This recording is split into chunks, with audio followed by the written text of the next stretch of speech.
In 1787, the United States found itself at a crossroads. Emerging from the aftermath of the Revolutionary War, the fledgling nation was struggling under the Articles of Confederation, a governing document that left the federal government weak and the states too powerful. Recognizing the urgent need for a stronger framework, 55 delegates convened in Philadelphia in May 1787. This assembly would become known as the Constitutional Convention. The delegates who gathered in the Pennsylvania State House, now Independence Hall, came with diverse perspectives and interests. Among them were remarkable figures such as George Washington, who presided over the convention, and James Madison, often called the father of the Constitution for his pivotal role. Each delegate was acutely aware that the task before them was monumental, creating a new national government strong enough to unite the states while safeguarding individual liberties. The discussions were intense and, at times, contentious. One of the most significant debates centered around representation in the new government. Larger states favored the Virginia Plan, which proposed representation based on population.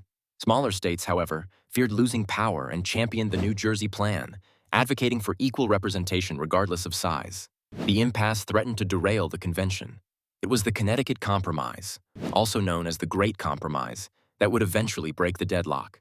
This ingenious solution proposed a bicameral legislature, consisting of two houses, the Senate, where each state would have equal representation, and the House of Representatives, where representation would be based on population. This compromise laid the groundwork for the structure of Congress as we know it today. Equally contentious was the issue of slavery. Delegates from the northern and southern states clashed over how slaves would be counted for purposes of taxation and representation. The 3/5 compromise emerged, counting 3 out of every 5 slaves for these purposes. Though a compromise was reached, this decision would cast a long shadow over the nation, contributing to future conflicts. As summer turned to fall, the delegates had crafted a document that balanced power between the different branches of government and provided mechanisms for amendments, ensuring that the Constitution could adapt to future circumstances. On September 17, 1787, the Constitution was signed by 39 of the original delegates, signaling the end of months of rigorous debate and negotiation. Yet the battle for ratification was only just beginning.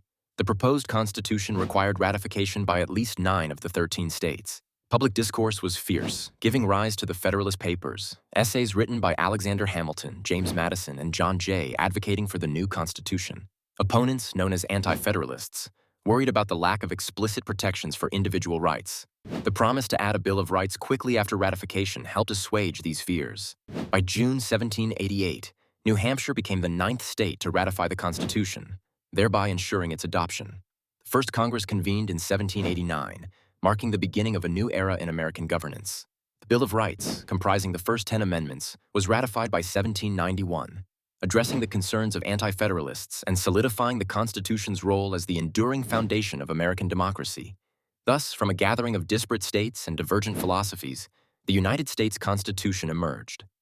A living document that would guide the nation through its trials and triumphs and continue to shape its destiny.